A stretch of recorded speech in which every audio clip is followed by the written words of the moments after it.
Avant de démarrer notre épisode, j'ai quelques annonces à vous faire. C'est un mois assez dense chez les Montessori 7 parce que je vous propose non pas un, mais 2 webinaires.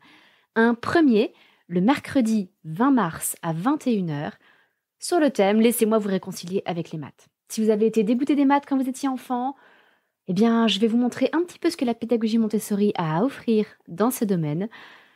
Et j'espère vous réconcilier avec cette matière qui me tient beaucoup à cœur parce que moi, je suis moi-même une ancienne matheuse. Et puis, le mercredi 27 mars, à 21h, laissez-moi vous réconcilier avec la grammaire. Parce que ça aussi, c'est une matière un peu austère et peut-être que vous en gardez de très mauvais souvenirs de votre enfance. Pour vous inscrire à l'un ou l'autre de ces webinaires, les liens se trouvent dans les notes de l'épisode que vous vous apprêtez à écouter. Et à l'occasion de ces 2 webinaires, et à partir du mercredi 20 mars, nous allons rouvrir nos 2 formations langage et calcul Montessori. En langage, il s'agit de l'apprentissage de la lecture, de l'écriture et des bases de la grammaire. Et en calcul, il s'agit de l'apprentissage de l'addition, alors déjà de la numération du système décimal, de l'addition et de la soustraction jusqu'au nombre à 4 chiffres avec retenue, et les bases de la multiplication et de la division.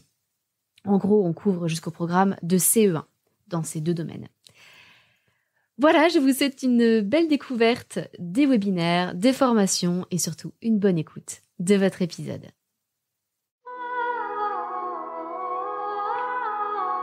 Bienvenue sur le podcast des Montessori 7, Montessori à la maison. Je suis Anne-Laure Schneider, formatrice Montessori et maman de 5 enfants instruits en famille. Ma mission, c'est d'aider les parents, les assistantes maternelles, bref, tous ceux que dans notre communauté nous appelons des souris-settes, à mettre en pratique la philosophie Montessori chez eux, avec leurs enfants ou les enfants qu'ils gardent. Dans ce podcast, nous parlerons donc de pédagogie Montessori, mais aussi de discipline positive, d'instruction en famille, ce que l'on appelle aussi l'école à la maison, de co-schooling et de bien d'autres choses encore. Combien d'entre vous qui m'écoutez aujourd'hui avez été dégoûtés des maths lorsque vous étiez enfant, adolescent ou même adulte?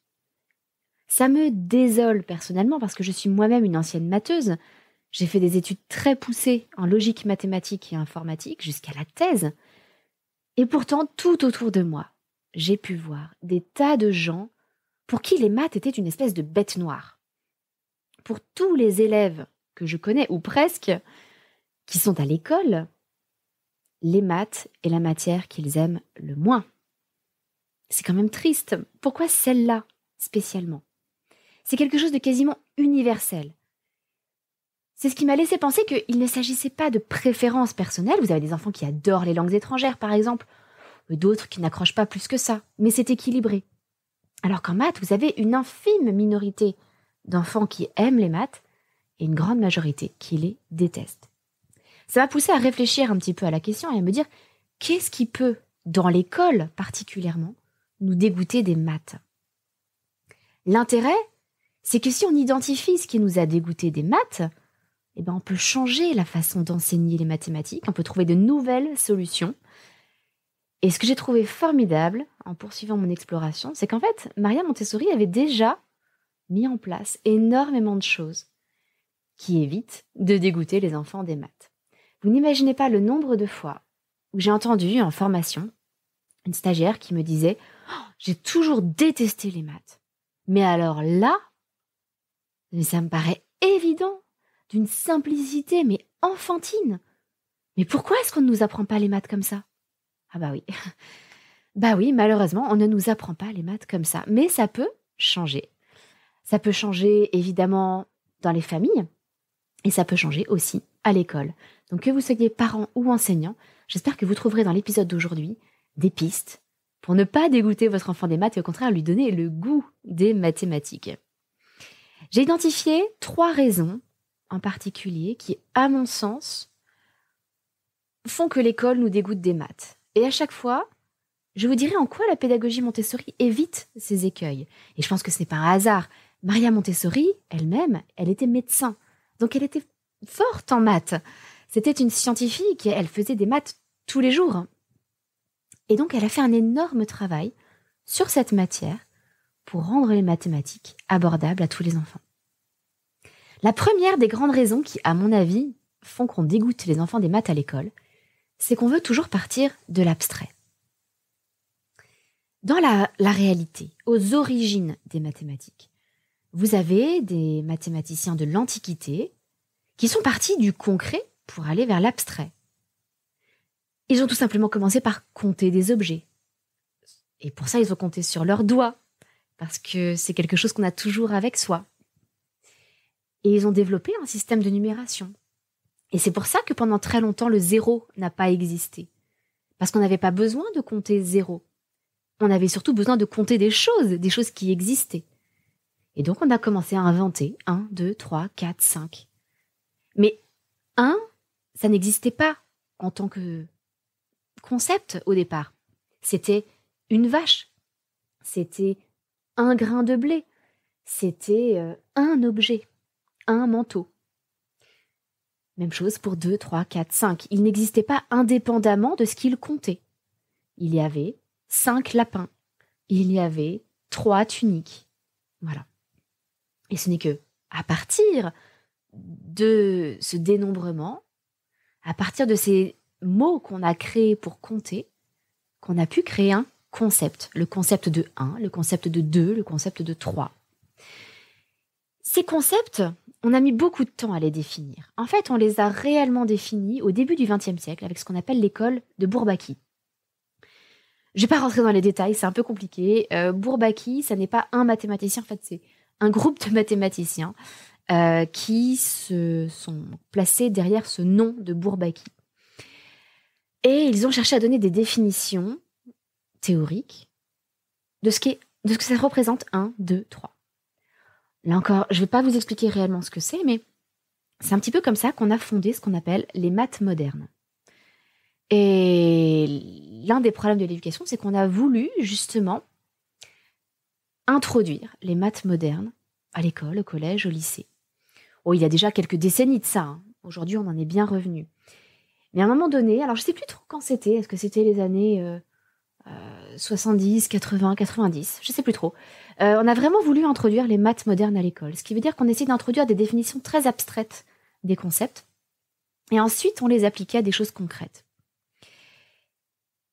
Sauf que si je vous dis que 1, c'est l'ensemble qui contient l'ensemble vide. Voilà, ça, c'est la définition théorique de ce qu'est 1.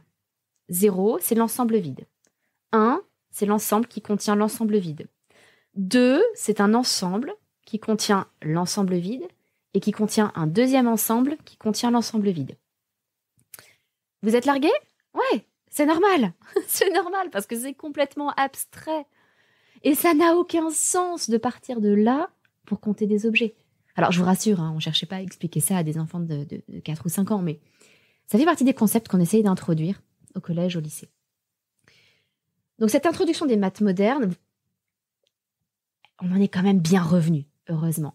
Il n'empêche qu'on continue trop souvent à partir de l'abstrait pour aller vers le concret.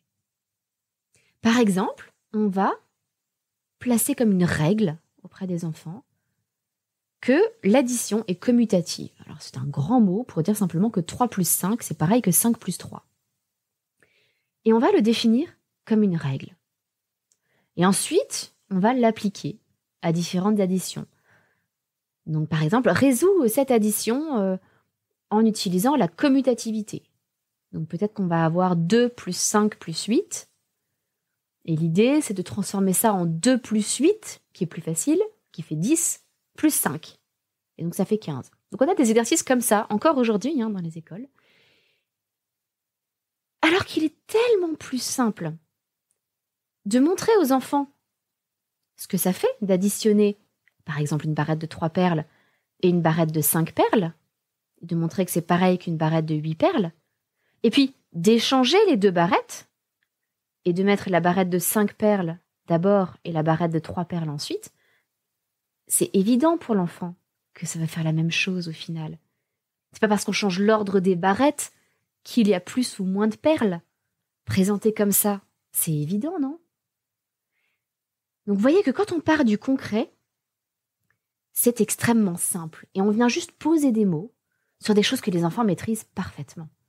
Ils comprennent très bien que 7 barrettes de 3 plus 7 barrettes de 5, le fait d'écrire 3 plus 5 ou 5 plus 3, c'est juste qu'on a changé l'ordre des barrettes. Ça n'est pas plus compliqué que ça.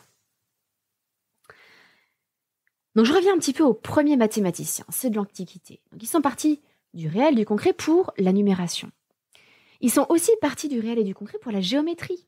Et c'est pour ça que la géométrie a fait partie des maths, des premières maths inventées quasiment. Pourquoi ? Parce qu'on avait besoin de la géométrie, par exemple, pour évaluer la surface d'un champ, pour couper des champs, des terrains, des parties de maison. Ça avait une application très concrète dans la vie de tous les jours. Et ce qui est très intéressant, c'est de remarquer que le carré, par exemple, ça n'existe pas dans la nature. Il n'y a pas de carré. Même les ronds, alors il y a des ronds dans la nature. Des ronds parfaits, c'est déjà difficile à trouver. Il y a rarement des ronds parfaits dans la nature. Donc là, ce qui s'est passé, c'est que les géomètres, qui étaient souvent aussi philosophes et mathématiciens, ont observé le monde et ils ont créé les concepts dont ils avaient besoin. Pourquoi est-ce qu'ils ont créé le carré ? Alors que c'est une forme qui n'existe pas chez les plantes, chez les animaux. Vous n'avez pas un animal qui a un museau carré. Vous n'avez pas de fleurs carrées. Ça n'existe pas. Ils ont inventé le carré parce que c'était plus facile pour mesurer des champs. Parce qu'ils ont remarqué que le carré avait plein de propriétés. Le rectangle aussi. Parce qu'on pouvait former un champ simplement en tendant une ficelle entre des poteaux. Et ça ne forme pas quelque chose de courbe comme dans la nature. Ça forme des formes géométriques qui peuvent être des polygones. Plus précisément, ça peut être des quadrilatères, des rectangles, des carrés. Et donc justement, ils ont cherché à étudier les propriétés de ces différentes formes qu'ils arrivaient à faire avec une ficelle et des piquets dans la terre. C'est parti de là, tout simplement. Donc c'est parti d'un besoin concret et ensuite on a créé les concepts dont on avait besoin. Eh bien, c'est la même chose en maths. Plutôt que d'essayer d'introduire le carré avec une définition complexe, c'est un quadrilatère particulier dont les 4 côtés sont égaux entre eux et dont les 4 angles sont des angles droits. On peut dire aussi c'est un parallélogramme qui a au minimum un angle droit. Donc un angle droit, ça suffit pour dire qu'il en a 4. Et qui a 2 côtés consécutifs égaux. Ce sont des définitions qui sont compliquées. Alors que si je vous montre un carré, que je vous dis ça c'est un carré. Si je vous en montre 2-3 autres, vous savez ce que c'est qu'un carré. C'est quand même plus simple, non ? En fait, c'est ce qu'on fait dans la vie de tous les jours.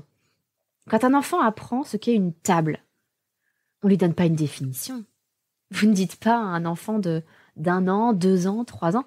Alors ça, c'est un meuble constitué d'un plateau et d'un ou plusieurs pieds.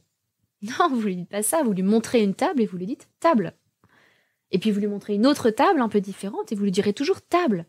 Et à partir de là, de toutes ces tables que l'enfant va voir, des grandes, des petites, avec 4 pieds, avec 3 pieds, avec 1 pied, il va se dire, ok, je vois ce qu'est une table. Et il va en extraire un concept, qui est ce concept d'un meuble avec un plateau et un ou plusieurs pieds. Le plateau peut être de différentes formes, il peut être rectangulaire, il peut être carré, il peut être rond, ovale, ça reste une table. C'est dans la nature des choses de partir du concret pour aller vers l'abstrait. Alors pourquoi est-ce qu'à l'école, on essaie de faire l'inverse ? Il y a beaucoup d'enseignants, je vous rassure, qui cherchent à partir du concret. Et je dirais qu'on le fait davantage dans les petites classes. Plus on est chez les jeunes enfants, maternelle, début de primaire, plus on fonctionne comme ça. Mais très vite, comme pour la commutativité, qui est quelque chose qu'on aborde très tôt, parfois en CP, CE1, très très vite, on commence par donner des définitions abstraites aux enfants.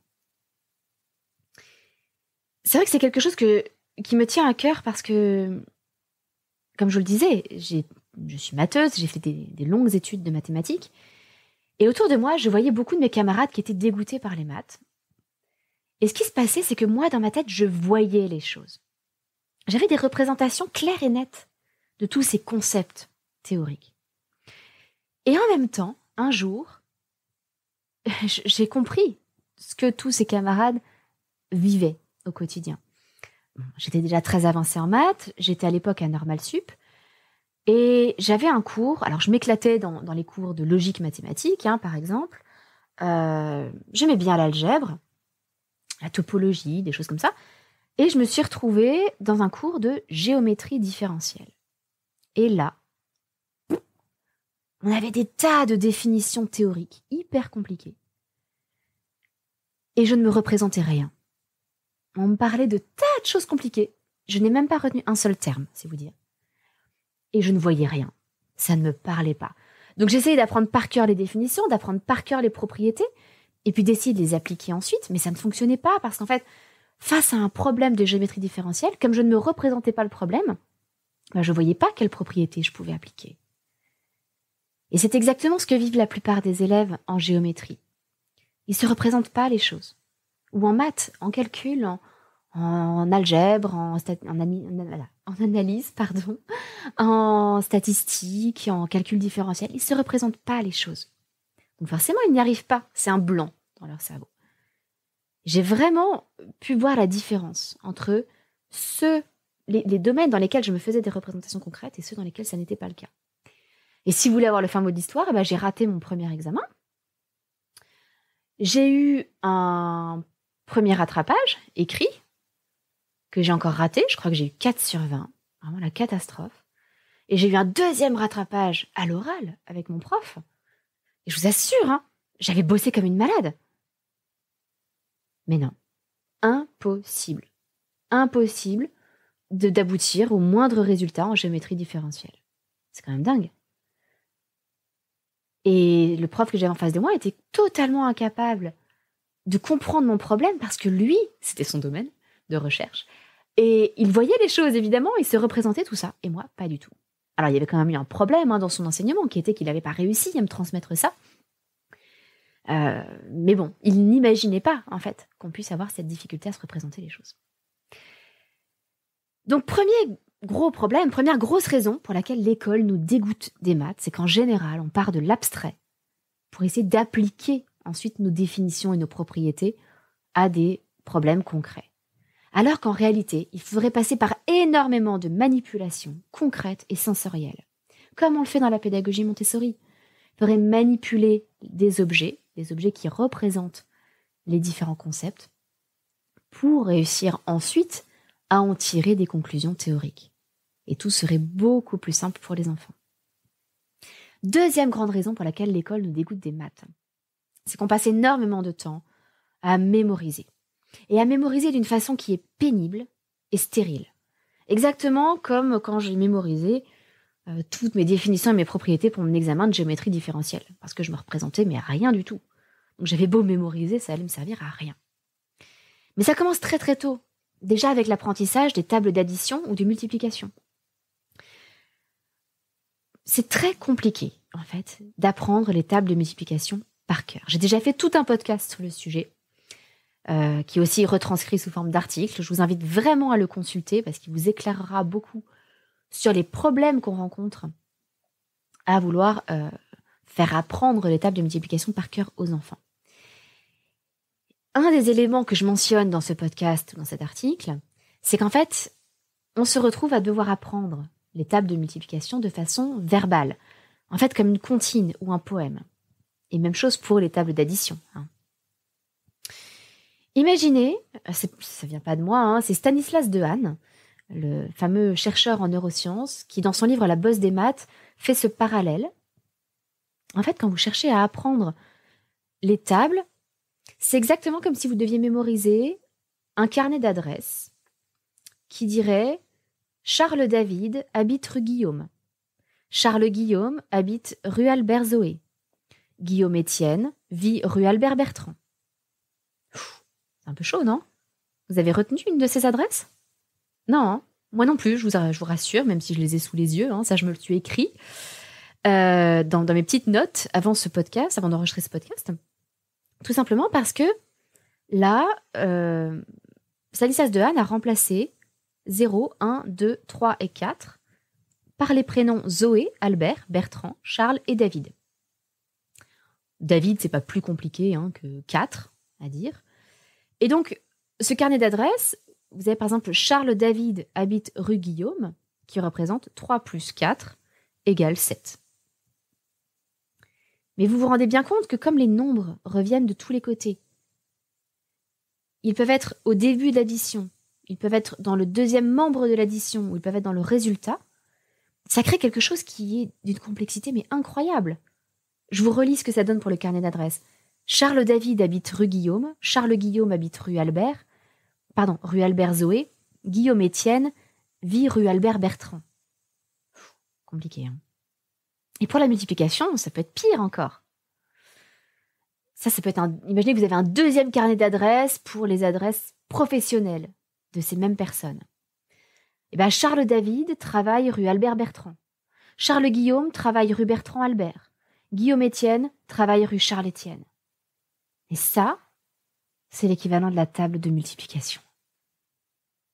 Alors, vous vous imaginez réussir à apprendre ces 2 carnets d'adresses par cœur? Mais c'est un cauchemar. Pourtant, c'est exactement ce qu'on fait lorsqu'on cherche à apprendre que 6 fois 8 égale 48. C'est pareil. En plus, il y a des effets de rime qui parfois simplifient les choses et parfois les compliquent.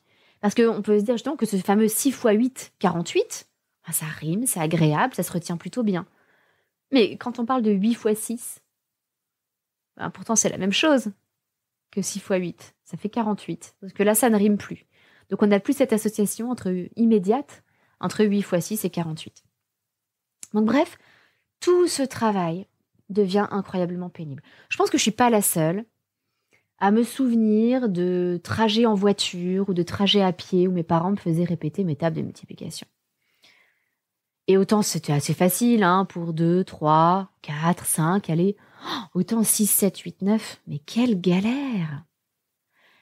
Et c'est ce qu'on fait faire à tous les élèves. On est tous passés par là et on s'imagine que du coup, on n'a pas le choix, on doit tous passer par là. En fait, en Montessori, on ne fonctionne pas comme ça. On n'apprend pas les tables par cœur comme une comptine ou un poème. On travaille ces tables de plein de manières différentes. Ce qui fait qu'à un moment donné, l'enfant se construit une représentation de ses opérations et il trouve ses propres moyens mnémotechniques grâce à ce travail. Comme il a travaillé ces opérations qui apparaissent dans les tables de multiplication par plein d'angles différents, il a plein de façons différentes de mémoriser les résultats des opérations. C'est comme si, au lieu de créer un seul fil dans le cerveau entre une opération, alors déjà une opération comme 6 fois 8, en fait c'est un fil entre le concept de 6, de multiplier, et de 8. Donc c'est déjà plusieurs fils ensemble. En apprenant par cœur, on cherche à créer un seul fil vers le résultat qui serait 48. Sauf que votre nombre 6 et votre nombre 8, ils sont aussi reliés à d'autres opérations. Par exemple, 6 fois 7, 42. Donc ça devient compliqué. Là, on prend l'opération 6 fois 8 et on va la relier par plein de fils différents à 48. On va le relier par le fil table à doigts. On va le relier par le fil table à doigts partagé. On va le relier par le fil loto. On va le relier par le fil combinaison à trous. On va le relier par plein de fils au résultat 48. Tout ce dont je vous ai parlé, la table à doigts, etc., ce sont des outils pour mémoriser les tables d'addition et de soustraction. Et de multiplication d'ailleurs. Et même de division. En fait, pour les 4 opérations, on a tous ces outils Montessori qui vont permettre de travailler les résultats et faire une mémorisation qui sera beaucoup plus simple pour l'enfant. Donc, l'école nous dégoûte des maths, premièrement parce qu'on veut absolument partir de l'abstrait pour aller vers le concret, alors qu'il est plus naturel de partir du concret pour en tirer des résultats abstraits. Deuxièmement, on passe beaucoup de temps à mémoriser de façon stérile et pénible, au lieu de travailler, disons, intelligemment les concepts mathématiques. Et dernière raison pour laquelle, à mon sens, l'école nous dégoûte souvent des maths, c'est que les maths ne fonctionnent pas comme les autres matières lorsqu'il s'agit des notations. Je vous explique. À plusieurs reprises, j'ai aidé quelques-uns de mes neveux en maths lorsqu'ils étaient au lycée. Alors, c'est le genre de situation où je ne m'impose jamais. En général, ce sont mes neveux, adolescents, lycéens, ou leurs parents qui me demandent si je peux leur donner un petit coup de main en maths parce qu'ils rament et qu'ils voudraient s'en sortir un peu mieux pour leur projet professionnel. Et donc, ça m'est arrivé à plusieurs reprises de travailler avec des neveux qui étaient en seconde ou en première. Et effectivement, en regardant comment ils fonctionnaient, eh bien, je me suis rendu compte qu'ils avaient énormément de concepts de base qui n'étaient pas acquis. Quand je dis de base, ce sont des choses qu'on apprend au collège. C'est-à-dire qu'ils étaient en train de faire des calculs un peu compliqués, des calculs algébriques, avec des exposants, des puissances, comme le carré, le cube ou plus, avec des exponentielles, avec des choses comme ça. Je ne sais plus s'il y avait des exponentielles, remarquez. C'est peut-être un peu trop compliqué déjà pour le lycée. Je ne sais plus si on voit ça au lycée. En tout cas, ils avaient des puissances, ils avaient des calculs à faire et ils se retrouvaient, par exemple, avec une grande fraction dans laquelle il y avait des x au cube, des x2, des choses à factoriser, à développer. Voilà, tout ça en fractions. Sauf qu'en fait, je m'apercevais que les règles de base de calcul sur les fractions n'étaient pas acquises. Ça, c'est quelque chose qu'on travaille en 5e. Des choses comme 3 sur 4 plus 6 sur 7 égale combien, et on essaie de ramener ça sur une seule fraction. Et je m'apercevais qu'en fait, ça n'était pas maîtrisé. Ça n'était pas maîtrisé avec des chiffres, avec des nombres classiques. Donc forcément, lorsqu'on n'utilisait plus des nombres, mais des inconnus, des x, et qu'en plus, il y avait des histoires de puissance, ou des histoires de factorisation, que x au carré moins 1, c'est en fait x plus 1 multiplié par x moins 1, et que ça non plus, ça n'était pas maîtrisé. C'est-à-dire que pour résoudre leur opération, en fait, il fallait simplement qu'ils appliquent des règles sur les fractions, des règles sur les exposants et des règles sur le développement et la factorisation. Sauf qu'ils avaient des lacunes dans ces 3 domaines. Alors, qu'est-ce qui s'était passé ? C'est très simple, c'est qu'en fait, en 5e, quand ils ont travaillé les fractions, ils ont compris le plus gros. Et puis, le reste, ils n'ont pas trop compris, mais c'est pas grave, ils avaient 14 de moyenne. Et puis en 4e, je ne sais plus si c'est en 4e qu'on le voit, ne m'en voulez pas, mettons qu'ils ont travaillé les puissances, le carré, le cube. Et puis là, ils avaient un peu plus de mal, mais puis allez, il y avait encore un peu de fractions, mais mettons qu'ils avaient 12 de moyenne. Ça passe, 12 de moyenne, c'est pas si mal, hein. Plein d'élèves qui sont contents d'avoir 12 de moyenne. Et puis arrivé en 3e, ils faisaient du développement, de la factorisation. Pareil, ils n'avaient pas tout compris, mais bon, ils s'en sortaient. Puis alors, comme on mettait un peu de fractions dedans, là, ils avaient plus de mal, donc ils descendaient à 10 de moyenne. Et puis arrivé au lycée, c'est là qu'ils passaient en dessous de la moyenne. Et qu'ils s'en sortaient plus, parce qu'ils avaient 6, 8. Et que ça ne leur permettait pas ensuite de poursuivre telle ou telle option, ou de faire tel ou tel cursus ensuite, après le bac. Mais ce qui se passe, c'est qu'en maths, quand vous vous dites, j'ai eu 14 en maths. Alors je veux bien qu'il y ait 2 ou 3 fautes d'étourderie, qu'il y ait 2 ou 3 choses qui ne soient pas très bien justifiées, mais ça veut quand même dire qu'il y a des concepts, des propriétés mathématiques que vous n'avez pas comprises du tout.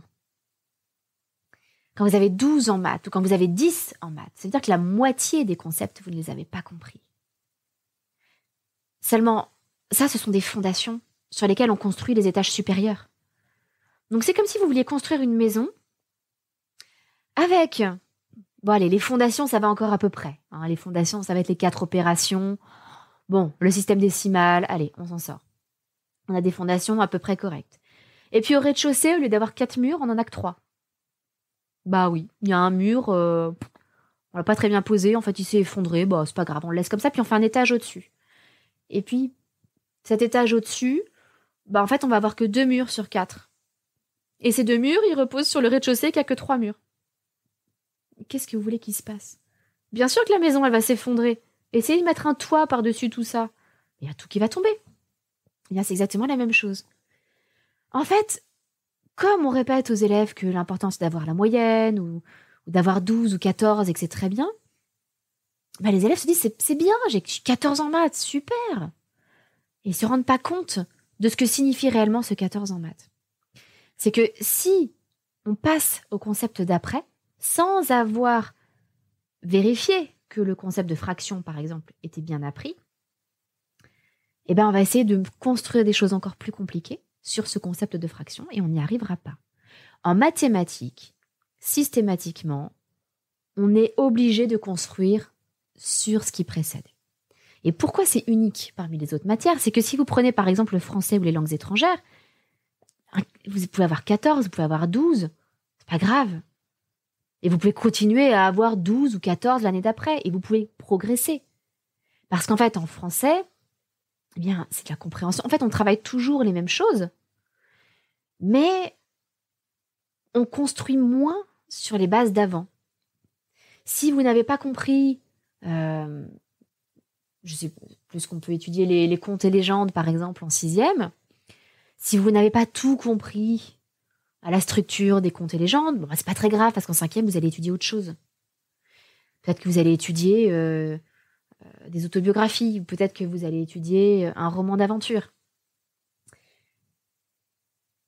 C'est moins important, ce phénomène de construire étage par étage, qu'en mathématiques. Même chose en langues étrangères. Et puis pour les domaines comme l'histoire ou la SVT, en fait, à chaque période, ou à chaque séquence, on change d'époque, on change de sujet. Donc j'ai envie de dire, même si vous n'avez rien compris à la structure de la société dans l'Europe médiévale, ça ne va pas vraiment vous empêcher d'étudier la Seconde Guerre mondiale. Ça va vous poser même aucun problème. Donc on n'a pas ces mêmes difficultés au lycée dans les matières comme le français, les langues étrangères, l'histoire, la SVT, etc. Alors qu'en maths, un élève qui était moyennement bon ou moyen au collège va souvent devenir mauvais en maths au lycée. Alors j'aime pas dire d'ailleurs qu'un élève est mauvais en maths, il va avoir des notes catastrophiques en maths. Non, ça c'est pas qu'il est mauvais, c'est qu'on lui a mal appris. Donc ce qui est fondamental, en fait, c'est de ne pas passer au sujet suivant tant que les bases n'ont pas été posées. Et c'est vrai que ça, dans le système classique, c'est très compliqué parce qu'on a un programme chaque année à suivre et quand on passe dans l'année suivante, on a un nouveau programme. Et que les bases aient été bien posées l'année d'avant ou pas, que ce soit acquis par l'élève ou pas, on a un groupe d'élèves en face de soi et il faut faire la même chose à tout le monde. Alors, je précise, attention, il y a des professeurs, ça reste une petite minorité, mais ils sont là. Et je voudrais vraiment leur rendre hommage.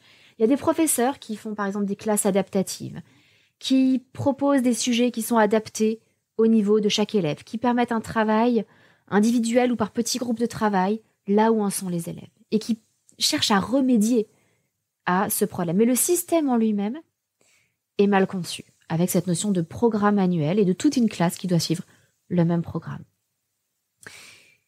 Et bien là encore, dans la pédagogie Montessori, on ne fonctionne pas comme ça. Si mon enfant n'a pas maîtrisé ce qu'est une fraction, je ne passerai pas à la suite.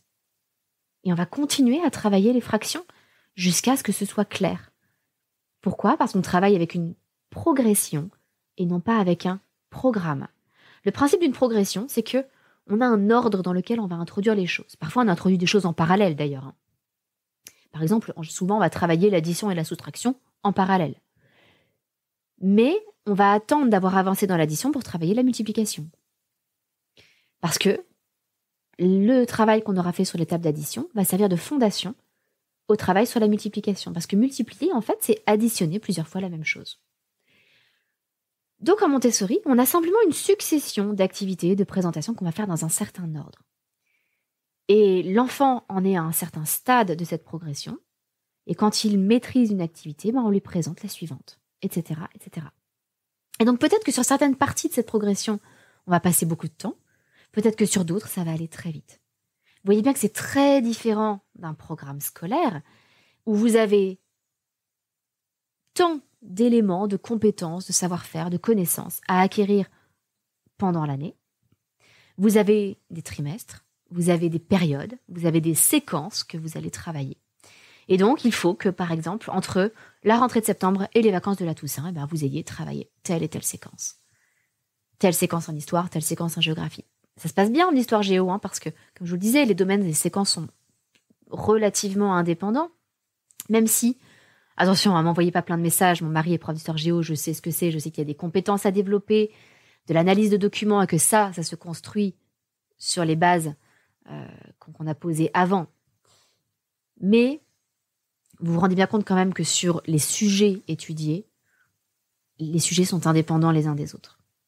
Donc même si vous avez oublié toutes les dates sur le Moyen-Âge, ça ne va pas vous empêcher d'étudier la Chine en géographie, par exemple. Mais dans ce programme, vous voyez bien qu'il y a cette structure qui est rigide et qui laisse sur le carreau les élèves qui n'ont pas avancé au même rythme que les autres. Ceux qui étaient un petit peu à la traîne, n'auront pas acquis le domaine des maths qui était étudié au premier trimestre de 5e, par exemple.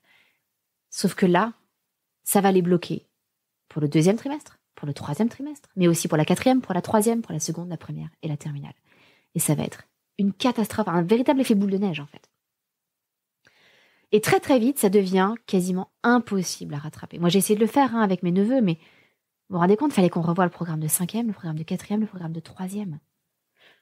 J'ai dû leur dire, voilà, il faut que tu fasses cette série d'exercices sur les fractions. Puis il faut que tu fasses cette série d'exercices-là sur les puissances.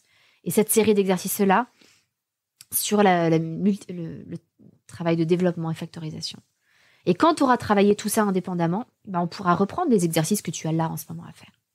Bon, le problème, c'est que je les voyais en général que pendant les vacances et que je pense qu'ils ne poursuivaient pas après. Donc, ça n'a pas forcément donné beaucoup de résultats. Et c'est là où je vous dis que c'est un petit peu une catastrophe de laisser les choses se faire et on s'en rend compte beaucoup, beaucoup trop tard. En fait, je vous invite vraiment, pour vos enfants, à considérer que moins de 16 en maths, il y a un problème. C'est pas pour mettre la pression aux enfants, ni pour vous mettre la pression à vous. La note, pour moi, elle ne dit rien de la personne, elle ne dit rien de l'élève. Simplement, c'est un message. Et moins de 16 en français, ce n'est pas le même message que moins de 16 en maths. Moins de 16 en maths, ça veut dire il y a des choses que je n'ai pas comprises. Et il faut absolument que je les travaille pour ne pas me retrouver totalement perdue le trimestre prochain ou l'année prochaine. Donc vraiment, je vous invite à prendre avec beaucoup, beaucoup de sérieux les notes inférieures à 15-16 en maths, très tôt, et à revoir avec votre enfant les points qui posent problème. Et ça lui permettra de se maintenir peut-être à 15-16, peut-être d'améliorer ses notes encore, mais en tout cas de ne pas couler. Parce qu'il y a vraiment, regardez autour de vous, chez les adolescents, c'est vraiment un phénomène très fréquent, cette dégringolade des notes en maths année après année. Donc je récapitule les 3 raisons pour lesquelles, à mon humble avis, l'école nous dégoûte des maths. Premièrement, parce qu'on part de l'abstrait pour aller vers le concret, alors qu'il faudrait faire tout l'inverse. Deuxièmement, parce qu'on passe beaucoup de temps à nous faire mémoriser de façon stérile et insupportable. Et enfin, parce que si les fondations sont mal posées, on va tout droit à la catastrophe. Mais que ça, c'est le problème quand on travaille avec un programme et pas une progression. Bon, j'espère ne pas trop vous avoir déprimé. Comme vous voyez, il y a des solutions. La pédagogie Montessori, justement, est absolument merveilleuse pour redonner le goût des mathématiques à un enfant et même à des adultes. Et donc, j'espère que vous aurez envie, suite à ce podcast, de vous pencher un petit peu plus sur ce que proposait Maria Montessori en mathématiques, parce que c'est absolument passionnant, avec un matériel qui est remarquablement bien pensé, qui est un véritable matériel scientifique, et qui pour moi est une véritable passion à partager. C'est tout pour aujourd'hui. Je vous souhaite une excellente semaine. Votre petite sourisette, Anne-Laure.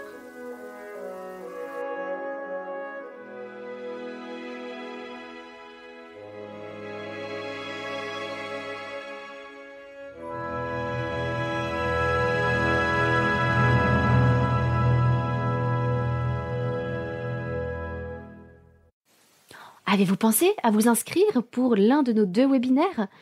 Le webinaire « Laissez-moi vous réconcilier avec les maths » du mercredi 20 mars à 21h et le webinaire « Laissez-moi vous réconcilier avec la grammaire » du mercredi 27 mars à 21h aussi. Les liens pour vous inscrire sont dans les notes de l'épisode que vous venez d'écouter. À très vite!